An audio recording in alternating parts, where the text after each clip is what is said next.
Hello guys, so leo nimewaletea jinsi ya kuweka stitch ya mkono, njia rahisi kabisa na mimi mtanielewa. Vitu vya kuwa navyo ni kitana pamoja na pete kwa ajili ya kusukia, wengine wanapenda kubandika, ni wewe tu.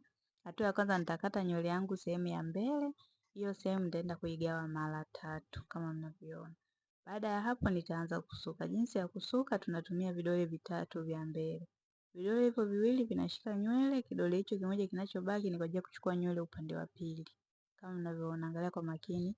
Nabana nywele na vidole viwili, kidole kimoja kinabaki kwa ajili ya kwenda kuchukua nywele upande wa pili. Jinsi ya kuchota nywele, nitakuwa nachota nywele nusu. Upande nusu na upande namalizia ile nusu ambayo inakuwa imebaki. Naenda kuongezea sehemu vidole vitakuwa vimeshika nywele hapo kama mnavyoona katikati. Hicho kipande cha katikati tulichokishika ndio tunaenda kuongezea nywele yetu. Angalia kwa makini. Nywele tunachota pande mbili. Nitachota nitaongezea hapo katikati na nitaenda upande wa pili tena nitachota nitaongezea hapo katikati. Tutafanya hivyo hivyo mpaka nywele yetu itakapoisha.